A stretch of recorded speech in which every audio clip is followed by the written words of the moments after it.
ഞാൻ ബാട്ടിയുടെ reading room എടുത്തു. അതെനിക്ക് അല്ലെങ്കിൽ പെട്ടെന്ന് ഡിസ്ട്രാക്റ്റഡ് ആയി പോകും. അപ്പോൾ ഇൻറ്റൻസീവായിട്ട് ഫോക്കസ് ചെയ്യാൻ പറ്റിയത് അവിടുന്ന് ഉള്ള ഒരു എൻവയോൺമെൻറ്റ് ഉള്ളതുകൊണ്ട് തന്നെയാണ്. ഞാൻ ഉറങ്ങുന്ന സമയത്തായിരുന്നു ഓൾമോസ്റ്റ് ലാസ്റ്റുള്ള ഒരു 3-4 months വീട്ടുകാരെ ടൈമിങ് വന്നിട്ടുണ്ടായിരുന്നു. നല്ല ഹെൽപ്ഫുൾ ആയിട്ടുള്ള ഈ വിജയം വീട്ടുകാർക്കും കൂടി ഉള്ള ഒരു വിജയമാണ്. അതെ അതെ. പേഴ്സണലി തന്നെ എൻ്റെ ഇന്റേൺഷിപ്പ് കഴിഞ്ഞ് 3 days ഫാമിലി ഒരു ആക്സിഡൻറ്റ് ഇൻസിഡൻറ്റ് ഉണ്ടായിരുന്നു. ഹലോ ഓൾ, ഡോക്ടർ ആഷിഖാണ് ഫ്രം ബാട്ടി കാലിക്കറ്റ്. ഇന്ന് നമ്മുടെ കൂടെ ഉള്ളത് ഡോക്ടർ അൻഷിതയാണ്. Anshitha all India rank 446 NEET MDS 2025 എക്സാമിലെ. സോ ഒന്ന് അൻഷിതയുടെ ജേണിയാണ് നമ്മൾ എന്ത് ചെയ്യുന്നത്, ക്യാപ്ചർ ചെയ്യുന്നത്. അൻഷിത, ഇന്റേൺഷിപ്പ് കഴിഞ്ഞ് ഒരുപാട് കരിയർ ഓപ്ഷൻസ് ഉണ്ടായിരുന്നു. എന്തുകൊണ്ട് MDS എടുക്കണം എന്നുള്ളൊരു തീരുമാനം? ഞാൻ UG പഠിക്കുന്ന സമയത്ത് തന്നെ ഒരു PG തന്നെയാണ് ഉദ്ദേശിക്കുന്നത്. ക്ലിനിക്കലാണ് പ്രിഫർ ചെയ്യുന്നുണ്ടായിരുന്നത്. അപ്പോൾ അത് PG ആവുന്ന സമയത്ത് കുറച്ചുകൂടി സ്റ്റേബിളായിട്ട് ആ ഫീൽഡിൽ പിടിച്ചു നിൽക്കാൻ പറ്റുമെന്ന് മനസ്സിലാക്കി. ആ ഒരു ബേസിലാണ് മൈൻഡ് പോയത്. എപ്പോഴാണ് പ്രിപ്പറേഷൻ തുടങ്ങിയത്? എങ്ങനെയായിരുന്നു പ്രിപ്പറേഷൻ? ഞാൻ ഇന്റേൺഷിപ്പ് സമയത്ത് ബാട്ടിയുടെ ക്ലാസ്സസ് എടുത്ത് തുടങ്ങി. എന്നിട്ട് ഓൾമോസ്റ്റ് ക്ലാസ്സസ് എല്ലാം ഇന്റേൺഷിപ്പോട് കംപ്ലീറ്റ് ചെയ്തിട്ടുണ്ടായിരുന്നു. അതിനുശേഷം പെൻഡിങ് ഉള്ളത് പെട്ടെന്ന് കംപ്ലീറ്റ് ചെയ്തു. പിന്നെ ഒരു 4.5 months ഇൻറ്റൻസ് ആയിട്ട് MCQs ചെയ്യല. ലാസ്റ്റ് ടൈം റിവിഷൻ സമയത്ത് ഫുൾ MCQs ചെയ്ത് തീർക്കാണ്. അതെ, നോട്ട്സ് ഇടയ്ക്ക് റിവൈസ് ചെയ്യായിരുന്നു. ഒരു 1 to 2 round ലാസ്റ്റിലേക്ക് നോട്ട്സ് റിവൈസ് ചെയ്തിട്ടുണ്ടായിരുന്നു. പിന്നെ അതിൻ്റെ കൂടെ MCQs ഒരുപാട് ടൈംസ് വീണ്ടും എടുത്ത് ചെയ്തിട്ടുണ്ട്. അൻഷിത GDC കാലിക്കറ്റിലാണ് പഠിച്ചത്. ഇന്റേൺഷിപ്പിൻ്റെ ഭയങ്കര ഹെക്ടിക് ആയിട്ടുള്ള ഒരു പീരീഡാണ്. റുട്ടീൻ എങ്ങനെയായിരുന്നു ഒരു ദിവസത്തെ? ഞാൻ ക്ലിനിക്ക് കഴിഞ്ഞ് വന്നിട്ട് ഒന്ന് ഫ്രഷ് ചെയ്ത് ചിലപ്പോൾ ഒന്ന് കിടക്കും. അല്ലെങ്കിൽ ടീ ബ്രേക്ക് കഴിഞ്ഞിട്ട് വൈകിട്ട് തൊട്ട് ഒരു 3 to 4 hours ഇരുന്ന് ക്ലാസ് കംപ്ലീറ്റ് ചെയ്യുന്ന രീതിയിൽ. അന്ന് MCQs ഒരു റൗണ്ടൊക്കെ നോക്കാൻ പറ്റിയിട്ടുണ്ടായിരുന്നു ഇന്റേൺഷിപ്പിൻ്റെ കൂടെ. അതത്ര ഓർമ്മ നിന്നിട്ടില്ല. ഇന്റേൺഷിപ്പ് കഴിഞ്ഞിട്ടാണ് വീണ്ടും അത് റിപ്പീറ്റ് ചെയ്തിട്ട് നോക്കാൻ പറ്റിയിട്ടുള്ളൂ. ഈ ഇന്റേൺഷിപ്പിൽ പ്രിപ്പയർ ചെയ്യുന്ന സമയത്ത് ബേസിക്കലി എല്ലാവരും പറയും അത് ഒരു ഡിഫിക്കൽട്ട് ജോബാണെന്നുള്ളത്. അപ്പോൾ ഇന്റേൺഷിപ്പിൽ പ്രിപ്പറേഷൻ സ്റ്റാർട്ട് ചെയ്യാൻ ആഗ്രഹിക്കുന്ന സ്റ്റുഡൻസിനോട് എന്താ പറയുക? ബെസ്റ്റ് ടൈമാണ്. കാരണം ക്ലിനിക്കൽ സബ്ജക്ട്സിൽ നമുക്ക് നല്ല ഒരു ബേസ് ഉണ്ടാവും ഓൾറെഡി. പിന്നെ ടീച്ചേഴ്സിൻ്റെ സപ്പോർട്ട് ക്ലിനിക്കൽ സബ്ജക്ട്സിൽ അങ്ങനെ ഒരു സപ്പോർട്ട് ഉണ്ടാവും. പിന്നെ ആണെന്നുണ്ടെങ്കിൽ ടൈം വേസ്റ്റ് ചെയ്യേണ്ട കാര്യമില്ല. കൂടെ തന്നെ നമുക്ക് അത്യാവശ്യം ഹാഫ് ഡേ മാത്രമേ കോളേജിലുള്ളൂ. അത് കഴിഞ്ഞിട്ട് ടൈമുണ്ട്. ക്ലാസ്സസ് അപ്പം കംപ്ലീറ്റ് ചെയ്യുകയാണെന്നുണ്ടെങ്കിൽ പിന്നെ ഇരുന്ന് പഠിക്കാവുന്നതേ ഉള്ളൂ MCQs. ഓക്കെ. ഇപ്പോൾ പ്രിപ്പറേഷൻ സമയത്ത് ഈ കോൺസെപ്റ്റ്സ് ക്ലിയർ ചെയ്യുക എന്നുള്ളത് ഇമ്പോർട്ടൻ്റ് ആയിട്ടുള്ള ഒരു കാര്യമാണല്ലോ. അപ്പോൾ കോൺസെപ്റ്റ്സ് ക്ലിയർ ചെയ്യാൻ ക്ലാസ്സസ് എത്രത്തോളം ഹെൽപ്പ് ചെയ്തിട്ടുണ്ട്?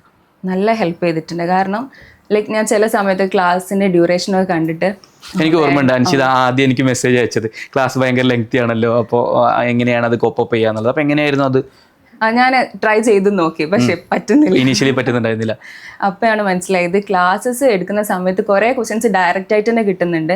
അല്ലെ ചില ക്വസ്റ്റ്യൻ നമ്മൾ തിങ്ക് ചെയ്യണം എന്നുള്ളത്, അതിന് ബാക്കിൽ എന്തായാലും കൺസെപ്റ്റ് വേണമല്ലോ.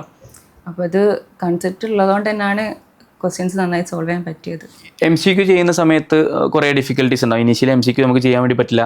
ഇപ്പോൾ MCQs ഈ ഡിഫിക്കൽട്ടായിട്ടുള്ള MCQസിനൊക്കെ എങ്ങനെ ഹാൻഡിൽ ചെയ്തിട്ടുണ്ടായിരുന്നു? ലൈക്ക് ഇപ്പോൾ നമ്മൾ മറന്നു പോകുന്ന MCQs ഉണ്ടായിരുന്നു. അപ്പോൾ അതിനെങ്ങനെയാണ് റിവൈസ് ചെയ്യാൻ വേണ്ടി ചെയ്യുക? എങ്ങനെയാണ് അത്? എനിക്ക് ഐശ്വര്യേച്ചി പറഞ്ഞിട്ടുണ്ടായിരുന്നു ക്വസ്റ്റ്യൻസ് എല്ലാം മാർക്ക് ചെയ്ത് വെക്കാൻ. അപ്പോൾ ഞാനൊരു സ്റ്റാർ ചെയ്ത് വെക്കായിരുന്നു ബുദ്ധിമുട്ടുള്ള ക്വസ്റ്റ്യൻസ്. അപ്പം ഒരു ഫസ്റ്റ് 3 rounds നോക്കിയ സമയത്ത് സ്റ്റാർ ചെയ്ത ക്വസ്റ്റ്യൻസ് ഞാൻ നോക്കുമായിരുന്നു. 4th and 5th times ഒക്കെ നോക്കിയ സമയത്ത് മുന്നേ നോക്കുന്ന സമയത്ത് എല്ലാ ക്വസ്റ്റ്യൻസ് നോക്കുമായിരുന്നു. പിന്നെ ഞാൻ സ്റ്റാർ ചെയ്ത ക്വസ്റ്റ്യൻസ് മാത്രമേ നോക്കുള്ളൂ. ലാസ്റ്റ് റൗണ്ടൊക്കെ വരുന്ന സമയത്ത് നമുക്ക് 3ഉം 4ഉം സ്റ്റാർ വരുന്ന ക്വസ്റ്റ്യൻ മാത്രം നോക്കിയാൽ മതി. അപ്പോൾ ഈസി ആയിട്ട് ടാക്കിൾ ചെയ്ത് പോകാൻ വേണ്ടി പറ്റും. ഇപ്പോൾ ഇന്റേൺഷിപ്പാണ്, ഡിഫിക്കൽട്ട് കുറേ സമയങ്ങൾ ഉണ്ടായിട്ടുണ്ട്, മെൻ്റൽ പ്രഷറൊക്കെ വരും. അപ്പോൾ എങ്ങനെയാണ് ഈ സാധനത്തിനൊക്കെ ഹാൻഡിൽ ചെയ്തിട്ടുണ്ടായിരുന്നത് ഈ ഒരു ഡിഫിക്കൽട്ട് പ്രോസസ്സിലൂടെ കടന്നു പോകുന്ന സമയത്ത്? എനിക്ക് പേഴ്സണലി തന്നെ എൻ്റെ ഇന്റേൺഷിപ്പ് കഴിഞ്ഞ് 3 days ഫാമിലി ഒരു ആക്സിഡൻറ്റ് ഇൻസിഡൻറ്റ് ഉണ്ടായി. അങ്ങനെ ഒരു 1 month ഞങ്ങൾ ഹോസ്പിറ്റൽ അഡ്മിറ്റൊക്കെ ആയിട്ട് കുറച്ച് പ്രിപ്പറേഷനൊക്കെ ബ്രേക്ക് ആയി പോയിട്ടുണ്ടായിരുന്നു. അപ്പോൾ ഞാൻ വിചാരിച്ച ഇനി ഈ ടൈമിൽ എനിക്ക് ഹോപ്പ് ഉണ്ടാവില്ല. ഞാൻ ആ ഭാഗ്യം ചിന്തിച്ചിട്ടില്ല. പിന്നെ ഒരു കംബാക്ക് ഉണ്ടായത് ഒരു November, December അങ്ങോട്ട് ഇൻറ്റൻസീവായിട്ട് പഠിച്ചതായിരുന്നു.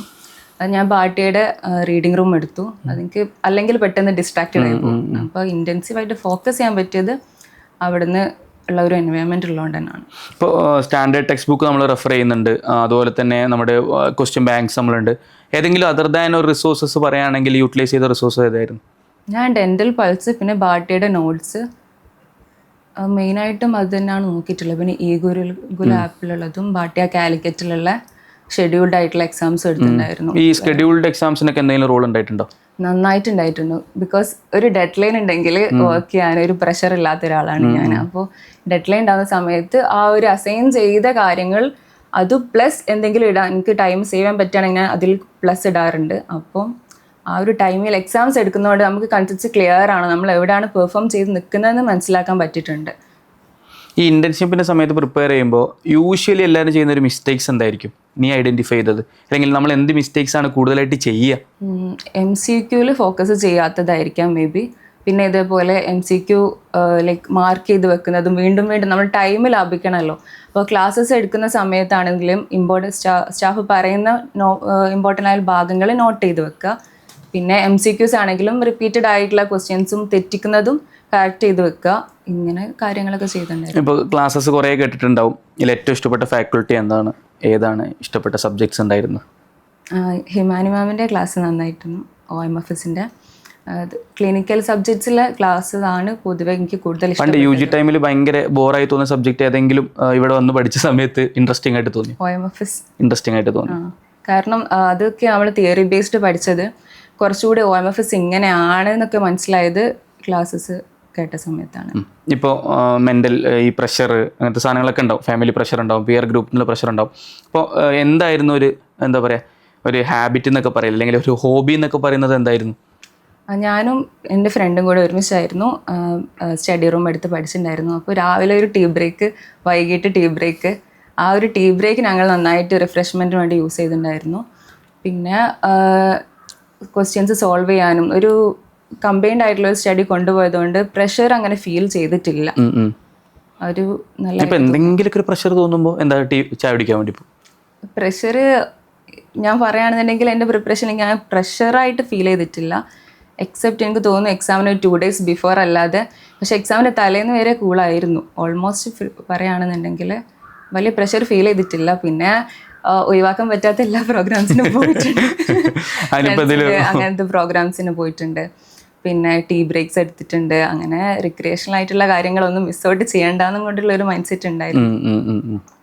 എനിക്ക് എന്തെങ്കിലും ചോദിക്കാൻ, എൻ്റെ പ്രിപ്പറേഷനിൽ എന്തെങ്കിലും രസമുള്ള ഇൻസിഡൻറ്റോ എന്തെങ്കിലും ഉണ്ടോ? ഞാൻ പാർട്ടിയുടെ സ്റ്റഡി റൂം യൂസ് ചെയ്യുന്ന സമയത്ത് ഫാദർ നല്ല ഹെൽപ്ഫുൾ ആയിരുന്നു. ലൈക്ക് എനിക്ക് അവിടെ രാവിലെ ഞാനൊരു 8 o'clock 9 o'clock റിപ്പോർട്ട് ചെയ്തിട്ട് ഒരു 12 o'clock വരെ അവിടെ നിന്ന് പഠിക്കലുണ്ടായിരുന്നു.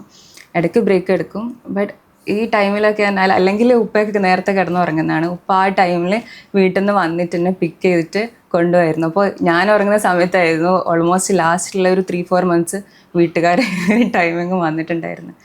നല്ല ഹെൽപ്ഫുൾ ആയിട്ടുള്ള ഈ വിജയം വീട്ടുകാർക്കും കൂടി ഉള്ള ഒരു വിജയമാണ്. പ്രിപ്പറേഷൻസ് ഇപ്പോൾ കുറേ പേര് തുടങ്ങാൻ നിൽക്കുന്നുണ്ടാവും, ഇന്റേൺഷിപ്പിൽ പ്രിപ്പറേഷൻസ് ആഗ്രഹിക്കുന്ന സ്റ്റുഡൻസ് ഉണ്ടാവും. അവരോട് എന്താണ് പറയാനുള്ളത്?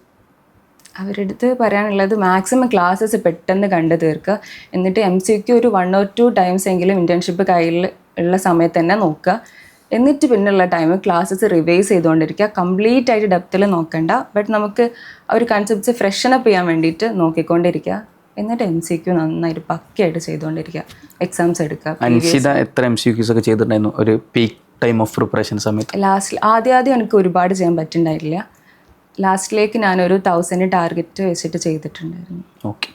സോ പ്രിപ്പറേഷൻ ജേണിയിൽ ഏറ്റവും ഇമ്പോർട്ടൻ്റ് ആയിട്ടുള്ള കാര്യങ്ങളാണ് അൻഷിത ഡിസ്കസ് ചെയ്തത്. എന്താണ് ഫൈനലായിട്ട് കൗൺസിലിംഗ് പ്രോസസ്സിലൊക്കെ ഏത് ഡിപ്പാർട്ട്മെൻറ്റാണ് ഇഷ്ടമുള്ള ഡിപ്പാർട്ട്മെൻറ്റ്? എന്താണ് ഭാവി പരിപാടികൾ? ഞാൻ PDO ഡിപ്പാർട്ട്മെൻറ്റിലാണ് പേഴ്സണലി താല്പര്യം തോന്നിയിട്ടുള്ളത്. അപ്പോൾ ആ ഒരു രീതിയിൽ ആണ് മുന്നോട്ട് പോകാൻ വിചാരിച്ചു. തോന്നുന്നു ലാസ്റ്റ് ഇയറിൽ PDO ഈ റാങ്കിൽ കയറിയിട്ടുണ്ട്. ഉണ്ട് വന്നിട്ടുണ്ട്. അപ്പം ആ ഒരു ഹോപ്പിലാണ് ഞാൻ നിൽക്കുന്നത്. വിചാരിച്ച സീറ്റ്സ് എന്തായാലും അൻഷിതക്ക് അവൈലബിൾ ആവട്ടെ എന്ന് വളരെ ആത്മാർത്ഥമായിട്ട് പറയാണ്. Also all the best. Thank you so much.